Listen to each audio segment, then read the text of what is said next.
There has been a lot of Twitter controversy, digging up old tweets and calling for firings and backlash. This all stems from the left.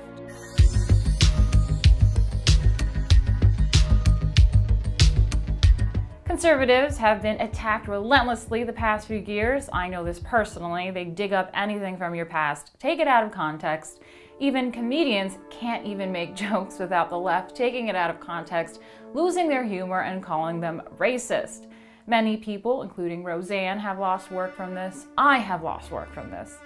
It has turned into digging up anyone's tweets recently, and we have found a lot of people in Hollywood with sketchy tweets, and it has caused a lot of controversy. The past few days, there has been another controversy involving a woman that has been hired at the New York Times. Her name is Sarah Jeong. Tweets of hers have surfaced that are extremely racist. Let's take a look at some of them. Oh man, it's kind of sick how much joy I get out of being cruel to old white men. White people have stopped breeding. You'll all go extinct soon. This was my plan all along.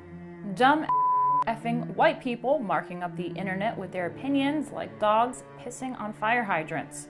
Are white people genetically predisposed to burn faster in the sun, thus logically being only fit to live underground like groveling goblins? Hashtag cancel white people. At first, I wasn't really interested in looking at more of this Twitter drama and pointing fingers because we do have the right of freedom of speech, and this controversy can either go any way. Either you support freedom of speech or you want to play the left's game and start attacking the way that we have been attacked. However, her tweets are quite damning. They are no doubt racist. She claims not to be embarrassed by these tweets and did not even bother deleting them. Amidst backlash, the New York Times published a statement defending her. This is what they have to say. Jeong's journalism and the fact that she's a young Asian woman have made her a subject of frequent online harassment. For a period of time, she responded to that harassment by imitating the rhetoric of her harassers. She was not imitating the rhetoric of her harassers. She was being anti-white and racist. Flat out, no context, just pumping out racist comments on Twitter with no backlash. No wonder the New York Times defends Sarah.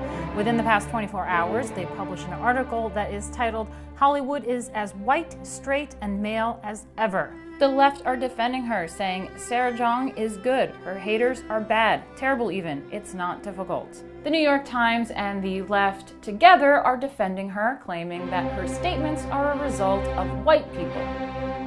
That's right, white people and white supremacy. However, Jeong is a Harvard graduate. People are saying that the right are taking her tweets out of context and that they are just jokes.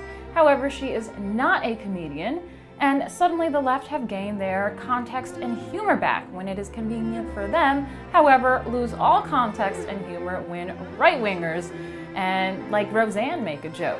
The left have defended this racism and claim that if you attack it, you are the bigot.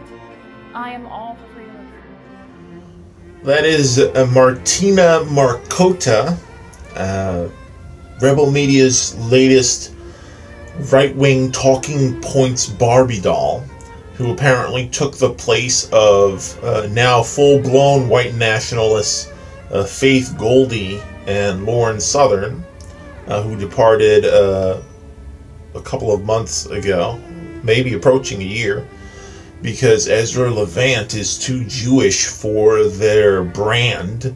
It hurts them in being a proper, full, race realist celebrity these days. They're really scraping the bottom with Markota, who is doesn't have any form of, not that Lauren Southern had any kind of training, but Faith Goldy had some kind of minor bona fides in terms of being a journalist.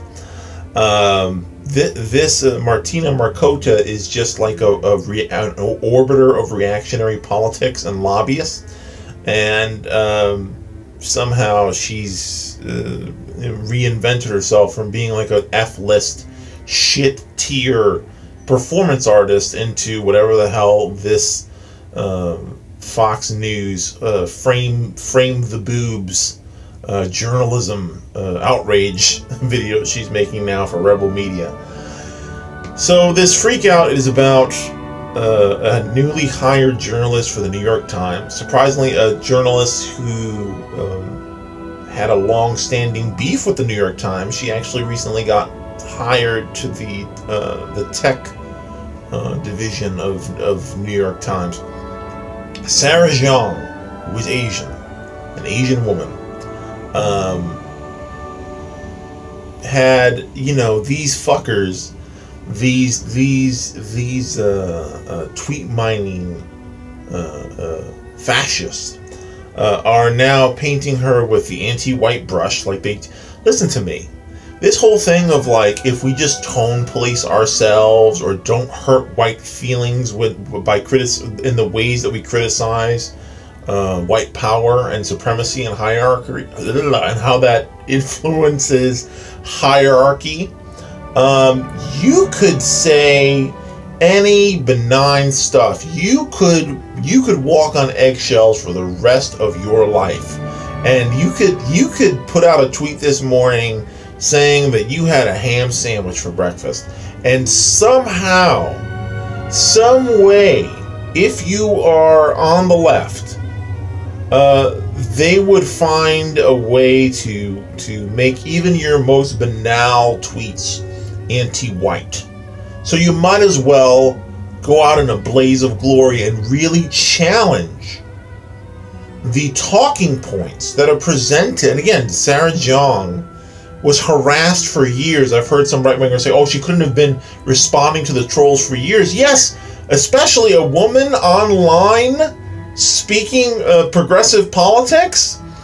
You can be trolled for 4 years. You could be trolled for 100 years. There's no limit on how much right-wingers troll progressives. Every day, every hour, every minute, months, years, centuries it'll be of these motherfuckers coming to you and talking about the supremacy of the white race and all the genetic reasons they're better than you and why you're the equivalent of a monkey or a dog. Or, I mean, I love animals. Don't get me wrong. I was a vegan for 6 years.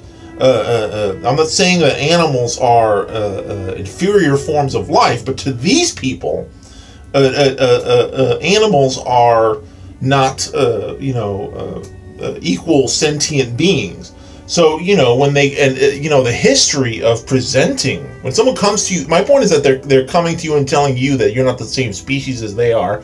You're an inferior species, even though if you bred with one of them, the kid would be perfectly viable, and you get 100 of these every day, and you start becoming angry.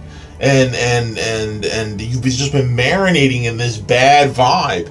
So you start to challenge white supremacists on their own terms. And we're not talking about just regular white people. Not every single white person is a white supremacist in the way that somebody who goes online and makes genetic arguments on why they should run everything and why every country is better off being ruled by them.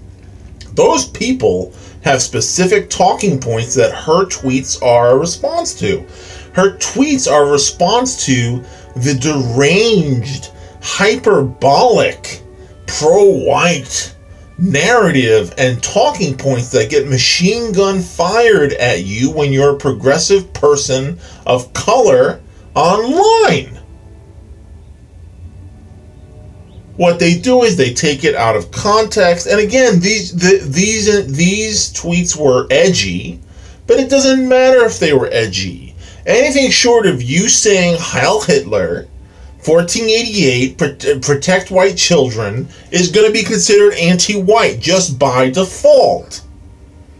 Ham sandwich or fuck whitey are going to be painted the same way, because the biggest factor in being a reactionary is that you don't care about the substance. You care about who said it, not what's being meant, not what's actually being said. So you can't win with these motherfuckers. So you might as well burn the whole house down. And you might as well get spicy, and you might as well get salty and really take it to them, because they are going to go all the way on you. And maybe some normie white people pick up the morning paper and go that Sarah Jeong she's anti-white. Because they don't have the context. Because they're not as online as we are. Fine, fuck them. Fuck them. They're going to have their own little implicit bias anyway. There's no way that you can persuade someone who has the idea in their head that there's some kind of anti-white conspiracy against them, that you're on their side. There's no extent that you could reach your hand out, that your hand's not going to get bit.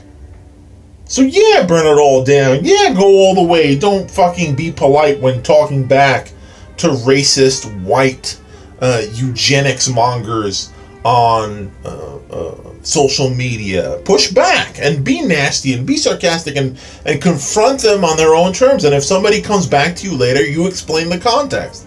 And they can take that or leave it. But anything she said would be, as a progressive Asian woman, was going to be presented at some point as anti-men. Any kind of criticism of male power is going to be presented as anti-men, so that men who are uninformed can see this presented as an attack on them, so they can increase the numbers of these fascist scumbags. Anything she said about race and power is going to be depicted as anti-white. On and on. The same rubric will be applied to anything that you have to say because you're speaking out and they don't want that. You are a threat to power when you speak out against the physical, intellectual superiority of the white race, that the assumption that all these mediocre losers are trying to get out there in the public is to be pro-white, is to acknowledge the inherent genetic superiority of the white race. Fuck you. Absolutely not. Absolutely not. At any cost possible. If at some point a prospective employer, because it's already been litigated with my current employer. If a prospective employer finds those tweets, I'll say, let me explain to you what that means and who I was talking to. That's really all that you can do.